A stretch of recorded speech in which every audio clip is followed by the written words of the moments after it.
condizionata per cavalli di 4 anni, soltanto 5 al via, 1 Doe K, 2 Geoffrey, 3 Destiny di Poggio, 4 Dubai Jet, 5 De Gaulle Griff.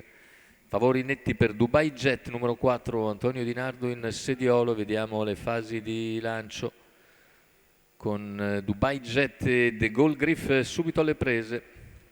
Conquista la testa Dubai Jet, De Gaulle Griff al suo esterno, poi più indietro c'è Doha e K, ma si accoda secondo intanto De Gaulle Griff, che va direttamente in schiena a Dubai Jet. I primi 200 completati in 14,1, terza posizione per Doha e K, che precede di un paio di lunghezze gli altri due contendenti, vale a dire Geoffrey e Destiny di Poggio.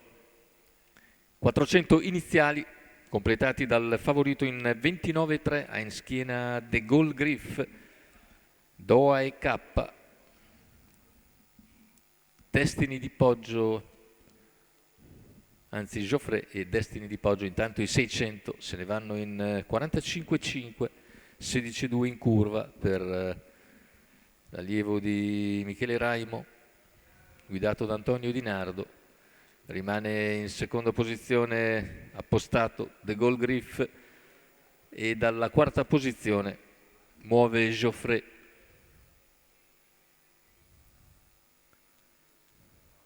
Progredisce gradualmente Geoffrey, si tiene la destra libera però De Gaulle Griff, che accenna a sua volta a spostare quando siamo al chilometro in 1,16,1. De Gaulle Griff allarga gradualmente sul leader.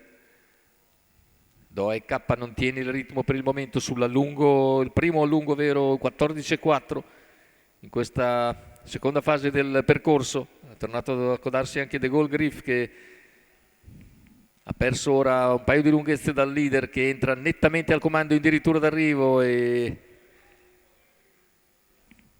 in retta. Nessun problema per Dubai Jet, che va come il vento e vince davvero molto facile. Secondo posto per De Gaulle Griff e bene al terzo posto Destiny di Poggio, che di spunto viene a regolare il resto del campo. 1,13,6 ma 27,9 a chiudere. Questo spiega anche i distacchi accumulati nel finale dagli avversari. Dubai Jet ha chiuso veramente forte. Antonio Di Nardo in sediolo per conto di Michele Raimo e del signor Giuseppe Marseglia. Conferma la grande forma, vince davvero facile in percorso di testa Dubai Jet, Antonio Di Nardo.